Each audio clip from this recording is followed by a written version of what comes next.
It's great to have the opportunity to talk with you all this evening. Thank you for coming out to hear about the research that I'm involved with. And I've had a number of grants over the last 10 years from the Neurological Foundation, so I'm very grateful for the Neurological Foundation and the people who make donations to the foundation. And I'll just tell you a bit about some of the studies that we are underway with at the moment, and also some studies that we have done previously. So most of the talk today is going to be about this condition known as SUDEP. SUDEP stands for sudden unexpected death in epilepsy.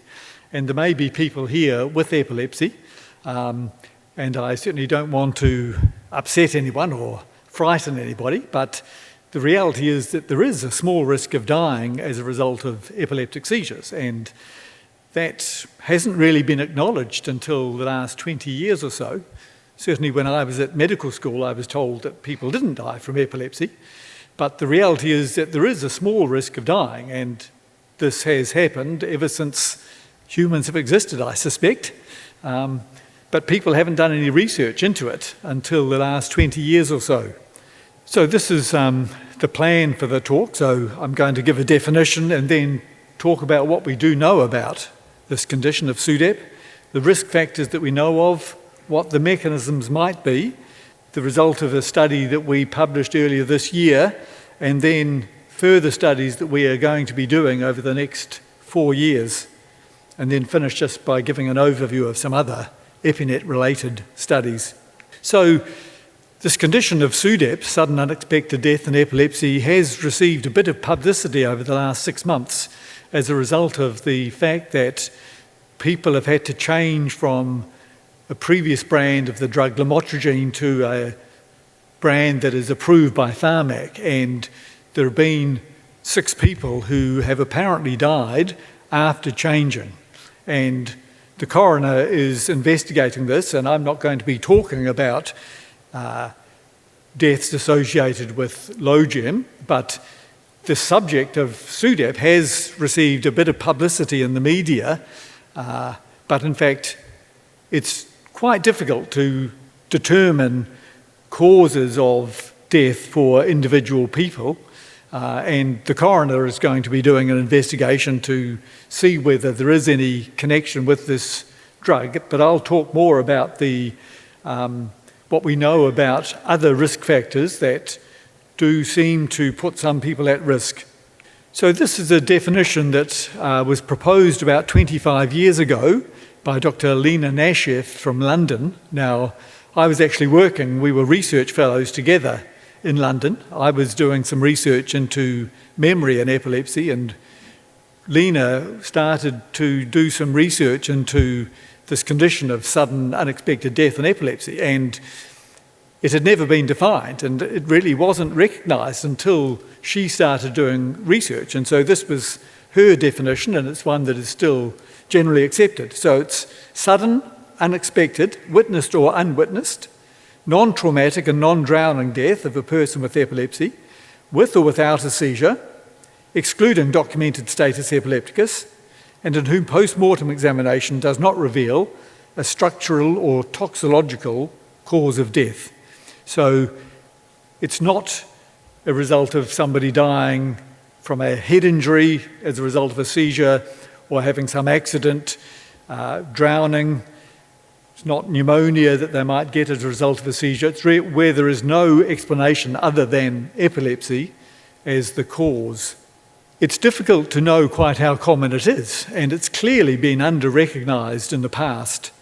Often, epilepsy is not documented at all on death certificates, and the epidemiologists and coders at hospitals use the International Classification of Diseases, the ICD. I think we're up to 10 or 11 now, but in fact there is no code for SUDEP in that categorisation. So in fact, SUDEP is not something that is put down in statistical analyses. But there have been a number of studies that have been done over the last 15 years or so looking at the incidence, and most people who are working in the field accept that the risk is about 1 in 1,000 people per year who have epilepsy who will die from this condition of sudden unexpected death. So it's not a trivial risk, but it's not a high risk. But it's something that is tragic when it happens, and we need to find out why it happens so that we can do something to prevent it. The risk varies greatly depending on the group of people that you're looking at. So the risk in newly diagnosed children with epilepsy is under 1 in 10,000. So when a child is diagnosed with epilepsy, the risk is actually pretty small that they will die from it. On the other hand, people who are being considered for surgery or have drug-resistant epilepsy despite appropriate treatment with a number of different drugs, the risk is closer to 1 in 100. So there's a 100-fold difference in the risk between the low-risk children and the people at the highest end. And this is shown graphically in this diagram. So on the left-hand side, it's the general population of all people with epilepsy. And then people who are seen in hospital clinics have a slightly higher risk, and obviously people who get regularly seen in the hospital tend to have slightly worse epilepsy.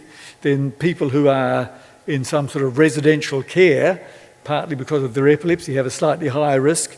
And then over on the right-hand side, the people who are having vagal nerve stimulators implanted because their seizures don't respond to drugs or are worked up for surgery. In this study, it was 6 in 1,000 people would die per year. So one of the unusual things about SUDEP is that it seems to affect young adults primarily, and it's unclear why that is, but it seems that the risk in children is relatively low and the risk in older people is relatively low, but the people who die are those who are in the prime of life, and that's an enormous tragedy. It may be that the risk is under-recognised in older people, because if an older person, someone in their 70s or 80s who has epilepsy dies, it's often assumed that they died of a heart attack or that they had a stroke or there was some other pathology. They might have died as a result of chronic airways disease or something other than epilepsy. So it's quite likely that the true incidence in older people is under-recognised.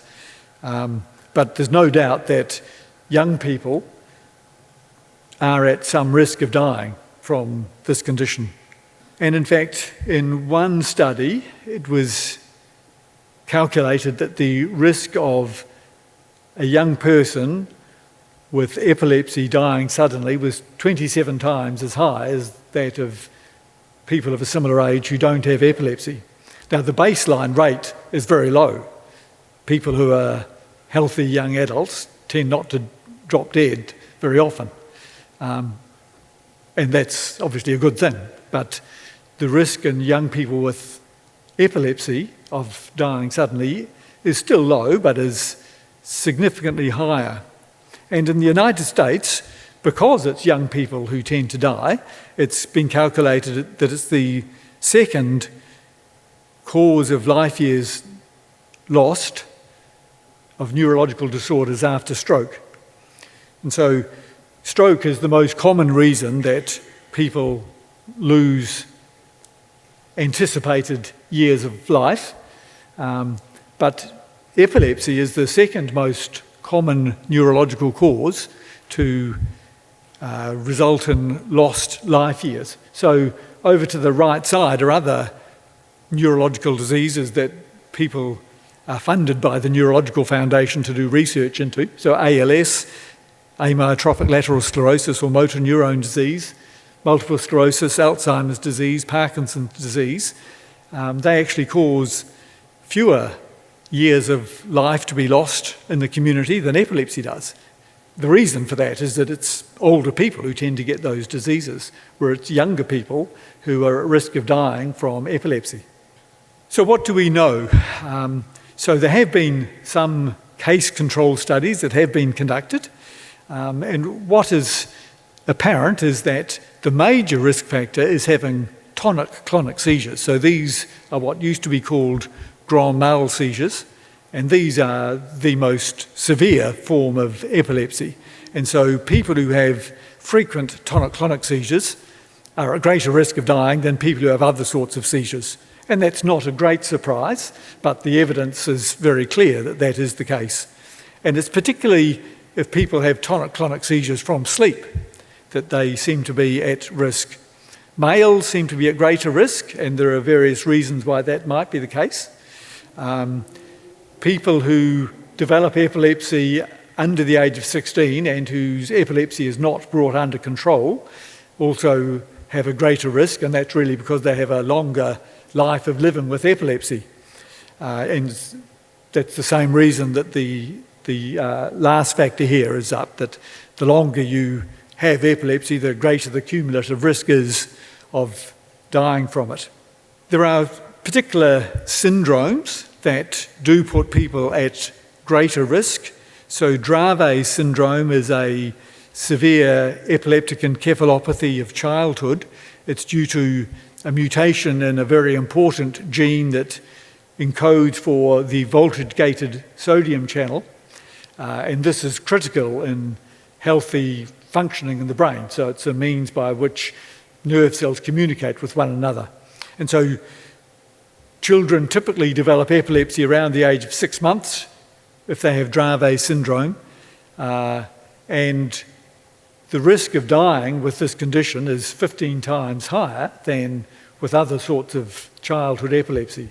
So it's a genetically determined condition. It's fortunately not all that frequent, but it should be telling us something about the causes of people dying. The data that currently exists suggests that specific drugs are not related to the risk of dying with epilepsy.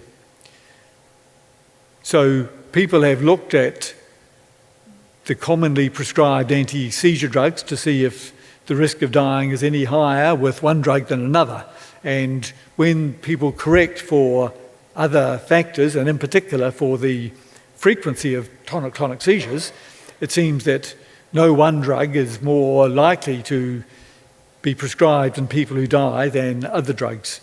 Now, some drugs, because they have more side effects, they are only given to people with more severe epilepsy. So we use some drugs when earlier drugs that are better tolerated have failed.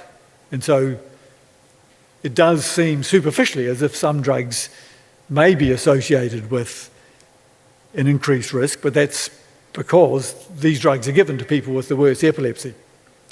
On the other hand, there's convincing evidence that not taking anti-seizure drugs is associated with an increased risk of dying. And this may be one of the reasons why males are at greater risk. That I think, in my own experience, young men are a group who tend to be less adherent to medication prescriptions than other groups.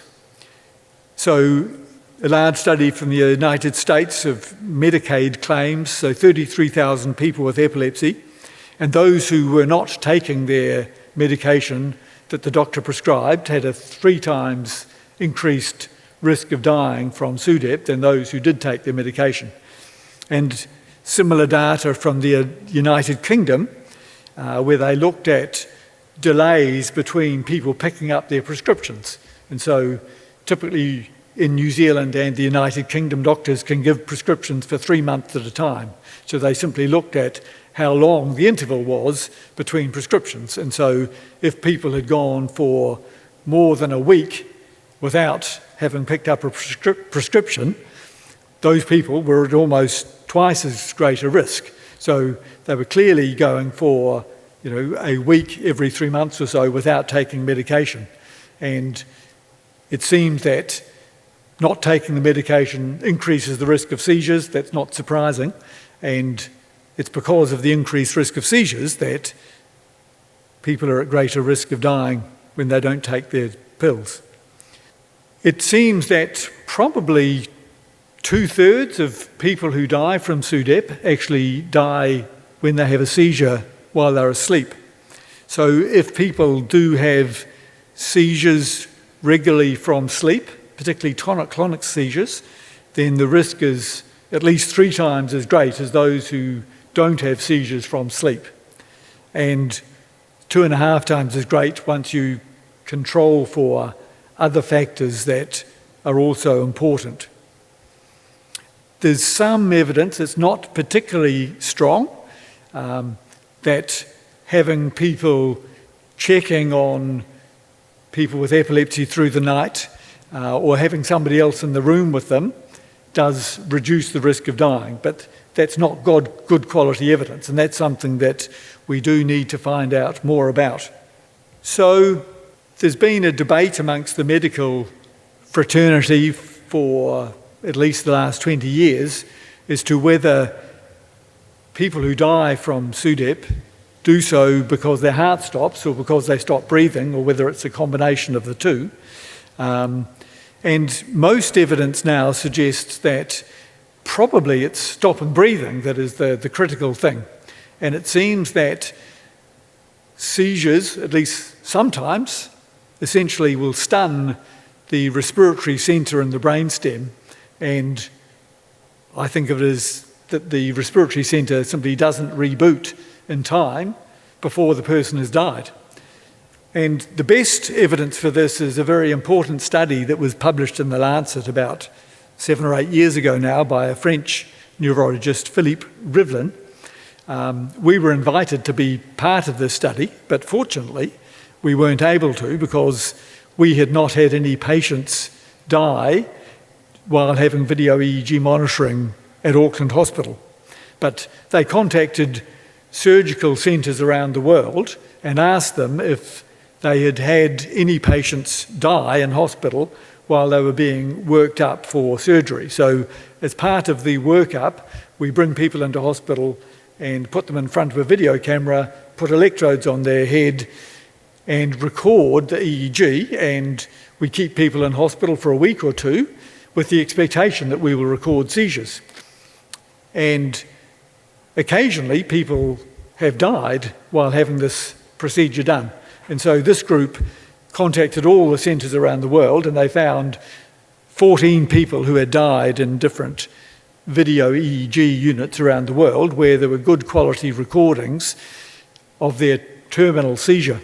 And so this is a graph showing some of the recordings. So along the bottom line is time in seconds, out to 1,000 seconds.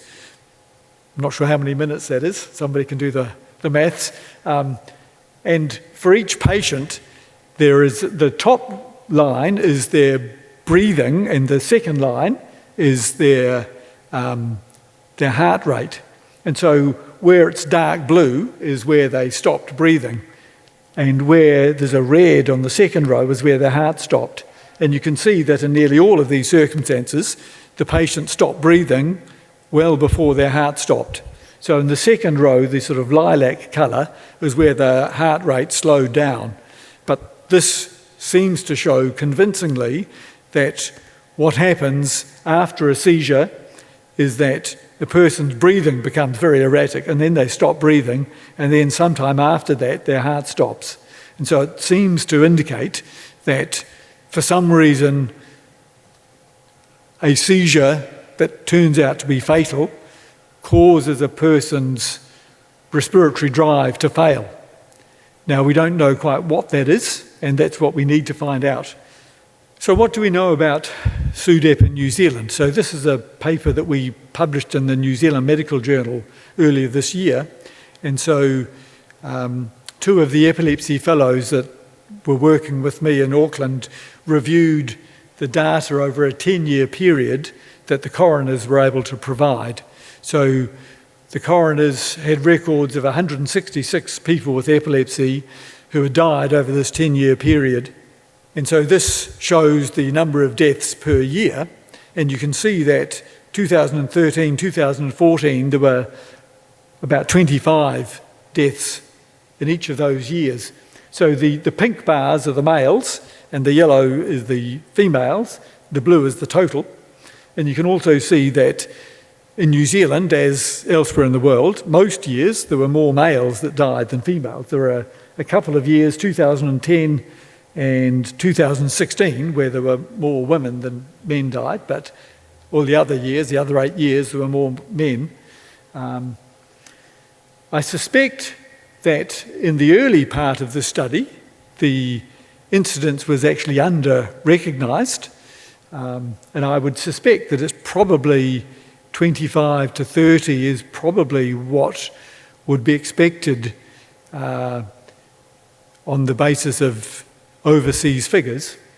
I think for 2015-2016 the data is probably incomplete. So we got this data at the beginning of 2018, and it often takes several years for a coroner to complete their inquiries. So as elsewhere, it was young adults who died in New Zealand. So people between the ages of 15 and 45 were the ones who tended to die from this condition. About a third of the patients at post-mortem had no anti-epilepsy drugs in their blood. Now, I would hope that more than 2/3 of people with epilepsy are actually taking medication, and I suspect this does give confirmation that failing to take medication does put people at higher risk, but I don't know for certain, how frequently people with epilepsy stop their drugs and remain well. So the pink area are those who didn't have any anti-seizure medication in their blood. Blue is they had 1 drug, yellow 2 drugs, green 3 drugs. So there were a small number of people who were taking 3 drugs but still had a seizure that killed them. And this is the particular drugs that were detected at post-mortem. So the pink, sodium valproate, Epilim, very widely used. Blue, the light blue, is carbamazepine or Tegretol. The yellow is lamotrigine. So people have died while taking lamotrigine for over this 10-year period. The green, phenytoin, that's an older drug, still quite commonly used. The dark blue, levetiracetam. Levetiracetam was not available in New Zealand in the early part of the study, and it has become increasingly frequently prescribed. It's now the most frequently prescribed anti-seizure medication, but I think it's a relatively low representation in this study because in the early years it wasn't widely available. And then there are other less frequently prescribed drugs that are also found in the post-mortem samples. So that's the background about what is known about sudden death. So we are undertaking 2 studies to try and find out more about the risk factors of sudden death here in New Zealand. And so these studies are funded by the Neurological Foundation and the Health Research Council. So the first is a relatively straightforward study just to try and identify every person prospectively over the next 4 years minimum who dies from the condition and find out what we can about their epilepsy and the circumstances of the death. So we're wanting to identify everybody who dies, and we want to see whether any changes that are made to the management of epilepsy reduces the rate of this condition, SUDEP. So we're wanting to be notified of anyone who dies of possible SUDEP. In fact, we want to be notified about anyone with epilepsy who dies, to be honest, and then we can determine ourselves whether it was likely SUDEP. So we've asked for physicians around the country, neurologists, paediatricians, general physicians, general practitioners, to tell us of anyone they're looking after who dies. The coroners are letting us know of anyone that they get notified about. Pathologists likewise. We're hoping that Epilepsy New Zealand educators, if they hear of anyone, will tell us. We're also hoping that the word will get out amongst the epilepsy community so that family members, if there is someone who has the misfortune of dying, will let us know so that we can learn from every case. And finally, we are going to get data from the Ministry of Health data set from death certificates. We'll be disappointed, so this is our final check really, we'll be disappointed if we find cases there that we haven't already heard about, but that's the final check that we will be doing to make sure that we don't miss anyone. So that's a relatively straightforward study. We're trying to identify everybody prospectively over at least the next 4 years. Running in parallel with this study is a larger, more complex study, which is actually an international study, and the studies are running in parallel, and some people will be in both of these studies. So this is a case control study. So case control studies are sort of well-recognised sort of classical studies that doctors have done for over 100 years to try to identify risk factors for a particular condition. And so we are hoping to identify 200 people who die from this disorder. Now, we're not going to identify all of these people in New Zealand.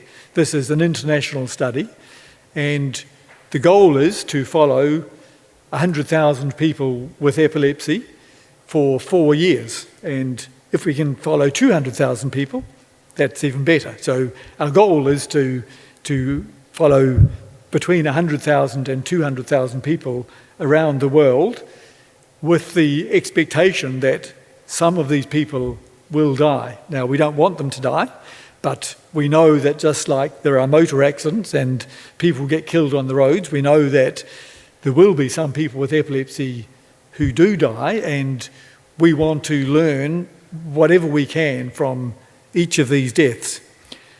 And the way that a case control study is run is that for each person who has the disorder of interest, here SUDEP, we find control subjects who are similar age and gender and from the same area, and find out what is different about the people who die from those who don't die.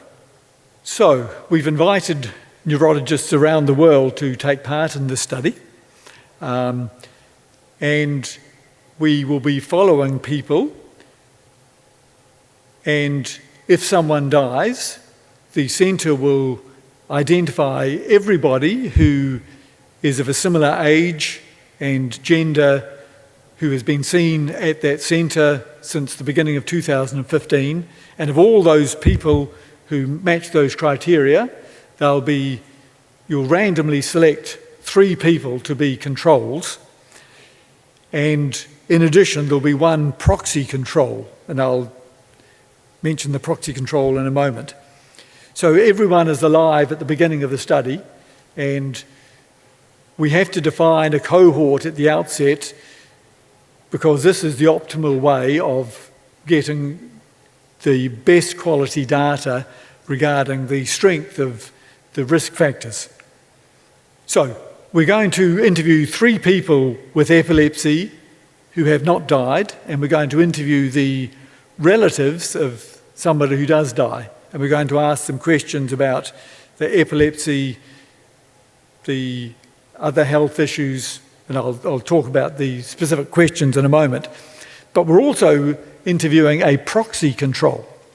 So the proxy control will be somebody who knows one of the control subjects with epilepsy, and we're going to be asking the proxy control to tell us about the control subject with epilepsy, whether the control subject takes their medication as prescribed, what their sleeping arrangements are, what their other health problems are. The reason we're doing this is because obviously we can't ask questions of the person who's died. We can ask questions of the control subjects directly, but we have to learn about the people who die from interviewing their relatives and friends. So there's a different methodology. And so by comparing the information we get from the true control subject who has epilepsy and what the proxy control tells us about that control subject, we will then be able to work out how accurate the information is from the relatives about the people who've died. So it's quite a sophisticated design, but it enables us to correct for the fact that we can't talk to the person who's actually died. So we're going to interview the relatives and we're going to interview the controls, and information is going to be put into quite elaborate form in the EpiNet database. So we're going to collect basic demographic data, ethnicity, age, some information about socio-economic factors, whether people who die are as likely to be employed as those who don't die, for instance, whether they come from lower socio-economic strata. We're going to ask about epilepsy, what type of seizures the person has, what the cause of the epilepsy is, how frequently they have seizures, and whether they have seizures from sleep. We're going to ask about medical care. Do people who die see specialists more or less often than people who don't die? It's quite possible they see them specialists more often because they've got worse epilepsy, but we don't know that. What particular drugs are prescribed and how consistently did the patients take the medication? Did they have blood levels measured to check whether the drug was in the therapeutic range? Did they have surgery or vagal nerve stimulators implanted? Now, we don't put in many vagal nerve stimulators in New Zealand, but in other parts of the world, they're commonly put into people with drug-resistant seizures. What other comorbidities did the person have? It's quite possible that people who die from epilepsy are at greater risk if they also have a cardiac abnormality or a respiratory abnormality.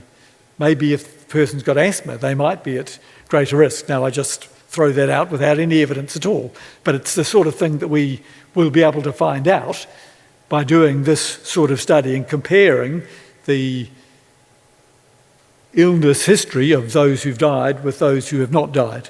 What's the incidence of psychiatric disorders or mental health problems? Do people who die have a greater incidence of depression, for instance? Do they take drugs, antihypertensive drugs, drugs for angina more frequently, antidepressant drugs? Is there a difference? Is there a difference in smoking or alcohol use or use of other recreational drugs? What were the patient's sleeping arrangements? Did they sleep alone? Did they sleep with someone else? Was there someone else in the room? Did the patient use a seizure detection device? Now, these are not commonly used in New Zealand and they're not commonly used anywhere yet, but they are being promoted around the world as a potential means of reducing the risk of dying. So it's possible to get devices that you can wear around the wrist and that check your heart rate or movement, and there's a little computer in the device which sets off an alarm and can notify somebody else if a person's having a seizure.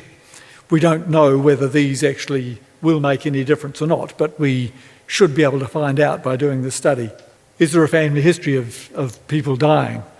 Some neurologists believe that they actually die from a cardiac cause and that that whatever predisposes them to epilepsy also predisposes them to a heart arrhythmia, and so we may be able to find out whether there's evidence for that. There's some evidence that women who are pregnant are actually at higher risk of dying of epilepsy during the pregnancy than women who are not pregnant. And the probable reason for this is that some women stop their antiseizure medication to try and ensure that they have a safe, healthy baby. And one of the tragic consequences of that is that the woman can have more severe seizures and die as a result, which is obviously an absolutely terrible tragedy. So it is very important that women who have epilepsy do continue taking their anti-epilepsy drugs during pregnancy. What were the circumstances of the death? Did it occur at home, at school, at work, in hospital?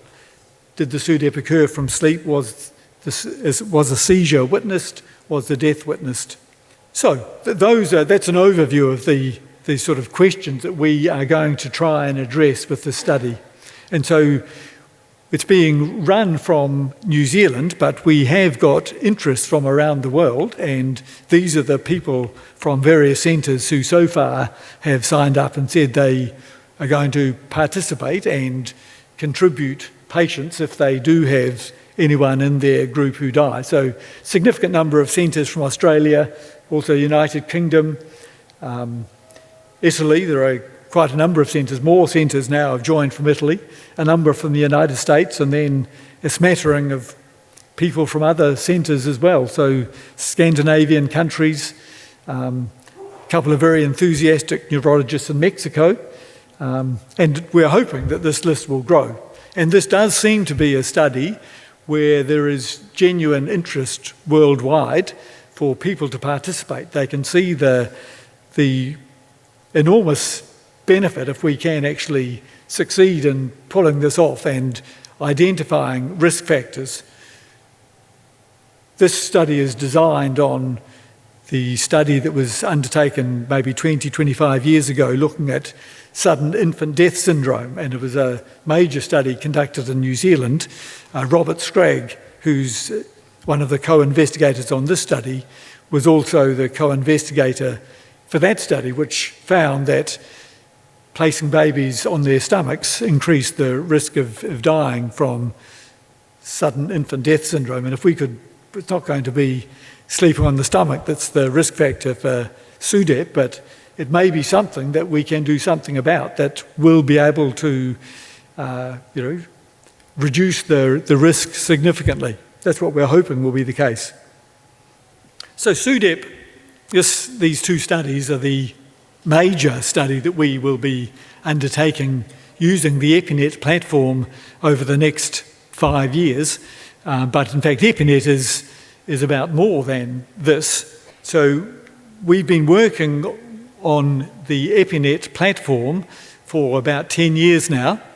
And the reason that we set up this research collaboration is because epilepsy is an extremely complex problem. It's far more complicated than stroke. It's more complicated than just about any other illness, I think. And that is because the human brain is such a phenomenally complex structure. And when things go wrong, seizures often arise, but they can arise for a wide range of different processes. Epilepsy can develop as a result of a wide range of genetic disorders and new genes being identified every month. But there are also many structural causes.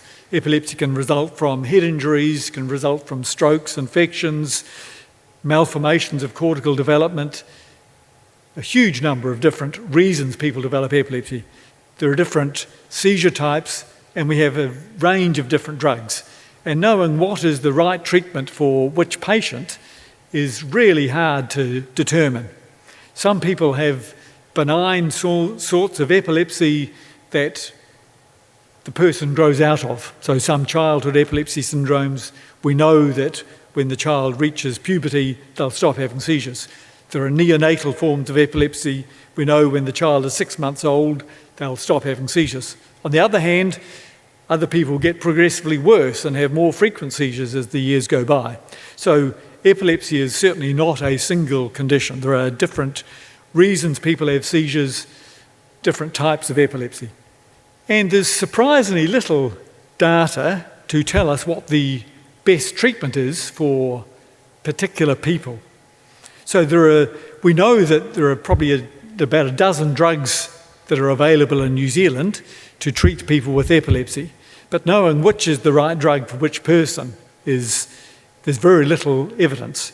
There are few studies where one drug is compared with another. The studies that have been done haven't been done in well-defined epilepsy syndromes. There are very few studies looking at combinations of drugs. I look after many people that I treat with 2 or 3 drugs. I saw somebody earlier in the week who's on 6 different anti-seizure drugs and still having seizures. And we simply don't know what combinations of drugs are sensible.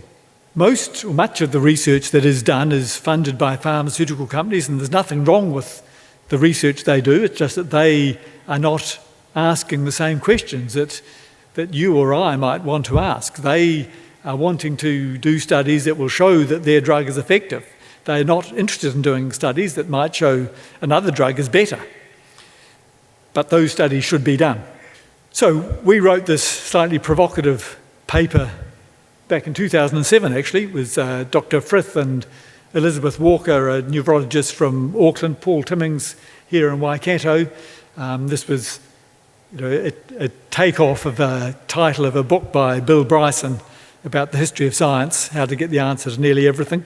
But the idea was that if we could get enough people participating and putting data into a common database, collecting the data in a systematic way and following people over time, that we would be able to learn about the efficacy of different drugs. So this was essentially proposing that we try and get big data for epilepsy. This is before the term big data had been coined, but that is essentially what the idea of EpiNet is about. So the idea of being able to follow large numbers of people over time and then to actually run well-designed, pragmatic, but simple randomised controlled trials where you'd have two groups of people who are essentially similar, and one would get one drug and another a second drug or combination of different drugs, and we would just follow the people and see whether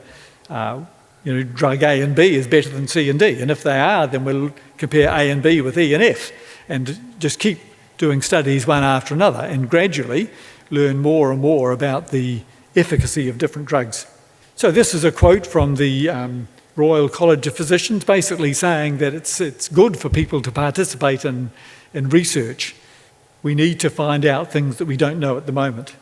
So we've tried to create a culture where neurologists, rather than saying, well, I don't actually know what the best treatment is here, we'll try this. Instead, we'll say, I don't know what the best treatment is there some way we can find out? And that's the mindset that we want neurologists around the world to develop and to systematically see if we can find out what the right treatments are. So this was the first result of the first grant I got from the Neurological Foundation, was to do a pilot study. So we set up this EpiNet database and had people contribute patients from 18 different countries around the world. So the authors there are from 18 different countries. And we showed that this can be done. Simultaneously, we've tried to set up the database so it will actually be of clinical benefit to patients and the doctors if the patient's information is put into the database. And you can read more about this. We've got a public website that anyone can go to and read about the philosophy and the studies that are underway. So we collect data according to a standardised set of forms. And so most doctors think it's good to do research, but they're very busy and they're happy for other people to do the research, and there has to be some immediate spin-off. So we've tried to develop a database that each individual doctor who participates in will get some benefit from. And so they get their own online database that they can search. And patients get a benefit because this is an online record. That means that if a patient, say from Auckland, one of my patients goes to Wellington for a holiday and has a seizure and gets taken to the hospital, then because this is online and neurologists around the country can share the records, that the neurologist that they might see in Wellington or Christchurch or somewhere else can actually bring up the record and see what drugs the person has been on in the past and the results of investigations. And certainly when I've discussed this with patients, they've almost invariably said, sign me up. So most patients find this enormously valuable. And we would have the ability to be able to publish for each individual person recommended treatment guidelines. So these are places around the world where doctors are currently using EpiNet. You can see the biggest star is from New Zealand, so we've got 5,000 people with epilepsy in the database from New Zealand. There are about 12,000 around the world, so you can see that we don't have as many people from elsewhere who have yet joined up. So one of the things we're interested in doing is allowing patients to enter data directly, so patients could put in information about their own seizures, put in a seizure diary, put in descriptions about what happens. At the moment, the security is a major issue, obviously, and so we've had permission from the Privacy Commissioner and the Ethics Committee to allow neurologists to share the records, but we would be keen to allow other doctors to also share records, but we will need to go back to ethics committees to get permission for that. Okay, so that's a background to the EpiNet project, but as I say, the main study we're doing at the moment is looking at trying to understand more about SUDEP, and this is what we know at the moment. One of the questions that I would be interested in getting some feedback about, and it was mentioned in the newsletter, is whether there is a consensus that it would be reasonable to get blood from people who die from SUDEP to be sent overseas for analysis to see if there is any genetic predisposition that might mean that people are at greater risk of dying.